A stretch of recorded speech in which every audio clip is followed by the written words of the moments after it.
Ikalawang Hari, Kabanata 3. Nang 18 taon ng paghahari ni Jehoshaphat sa Huda, si Joram namang anak ni Ahab ay nagsimulang maghari sa Israel.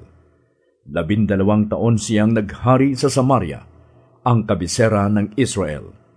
Ginawa rin niya ang mga bagay na hindi kalugod-lugod kay Yahweh. Subalit, hindi siya naging kasing sama ng kanyang ama o ng kanyang ina na si Jezebel, sapagkat ipinaalis niya ang ribulto ni Baal na ipinagawa ng kanyang ama. Ngunit tulad ni Haring Jeroboam na anak ni Nebat, si Joram ay naging dahilan din upang magkasala ang Israel, at hindi niya ito pinagsisihan. Maraming tupa si Haring Mesa ng Moab, at taon-taon ay nagbubuwis siya sa Israel ng 100,000 kordero at balahibo ng 100,000 tupa. Ngunit nang mamatay si Ahab, naghimagsik siya laban sa Israel. Kaya mula sa Samaria ay tinipon ni Haring Joram ang lahat ng mga kawal ng Israel. Nagpadala siya ng sugo kay Haring Jehoshaphat ng Huda, at ipinasabing naghimagsik laban sa kanya ang hari ng Moab. Ipinatanong niya kung tutulungan siya sa pakikipagdigma laban dito. Ganito naman ang sagot ni Jehoshaphat: "Tutulungan kita. 10 ng aking mga tauhan at kabayo.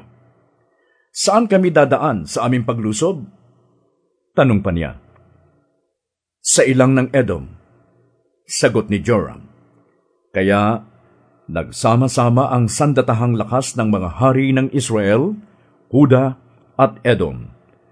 Makaraan ang 7 araw nilang paglalakad, naubusan sila ng tubig. Wala nang mainom ang mga kawal at ang mga hayop. Dahil dito, sinabi ng hari ng Israel, "Tayong tatlo'y pinagsama-sama ni Yahweh upang ibigay sa kamay ng mga Moabita." Itinanong ni Jehoshaphat, "Wala ba ritong propeta para makasangguni tayo kay Yahweh?" Sumagot ang isa sa mga opisyal ng hari ng Israel, "Narito po si Eliseo, ang anak ni Shaphat, at dating lingkod ni Elias." Sinabi ni Jehoshaphat, "Siya ay tunay na propeta ni Yahweh." At ang 3 hari ay pumunta kay Eliseo. Tinanong ni Eliseo ang hari ng Israel, "Bakit sa akin kayo lumalapit at hindi sa mga propetang nilapitan ng inyong ama't ina?" "Sapagkat kaming tatlo'y pinagsama-sama ni Yahweh upang ibigay sa kamay ng mga Moabita," sagot ng hari. Sinabi ni Eliseo, "Saksi si Yahweh, ang buhay na makapangyarihan sa lahat, na siyang aking pinaglilingkuran. Kung hindi lang dahil kay Haring Jehoshaphat ng Huda, ni hindi kita papansinin. Dalhan ninyo ako ng isang manunugtog." Ganon nga ang ginawa nila. Nang tumutugtog na ito, si Eliseo'y nilukuban ng kapangyarihan ni Yahweh. At sinabi niya, "Sinasabi ni Yahweh, napababahain niya ang tuyong batis na ito. Hindi uulan, ngunit mapupuno ng tubig ang batis na ito para may mainom kayo at ang inyong mga hayop. Hindi lamang iyan ang gagawin niya sa inyo. Ibibigay niya sa inyong mga kamay ang mga Moabita. Kaya't masasakop ninyo ang kanilang magagandang lunsod na napapaligiran ng mga pader. Ibubuwal ninyo ang kanilang mga punong kahoy. Sasarhan ng mga batis at tatambakan ng bato ang kanilang mga bukirin." Kinaumagahan, sa oras ng paghahandog, nakita nilang umaagos ang tubig mula sa Edom at naging masagana sa tubig ang lupaing iyon. Nabalitaan ng mga Moabita na nagsama-sama ang 3 hari upang sila'y digmain. Kaya tinipon nila ang lahat ng maaaring humawak ng sandata mula pinakabata hanggang pinakamatanda at ipinadala sa labanan. Kinaumagahan, nakita nila ang tubig na kasimpulan ng dugo dahil sa sikat ng araw. Kaya sinabi nila, "Dugo! Marahil ay naglaban-laban ang mga hari at sila'y nagpatayan.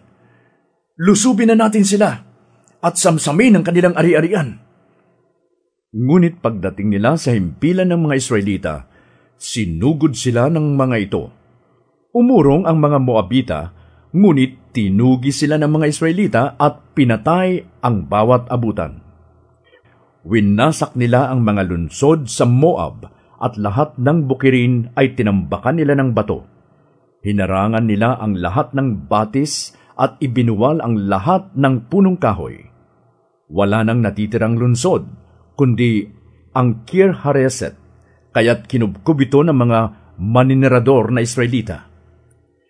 Nang makita ng hari ng Moab na natatalo na sila ng mga kaaway, nagtipon siya ng 700 kawal na sanay sa paggamit ng espada upang makalusot sila sa kinaroroonan ng hari ng Edom.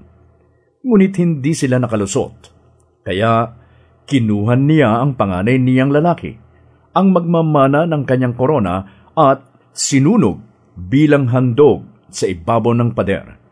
Nang makita ito ng mga Israelita, sila'y kinilabutan, kaya umatras na sila at umuwi sa kanilang lupain.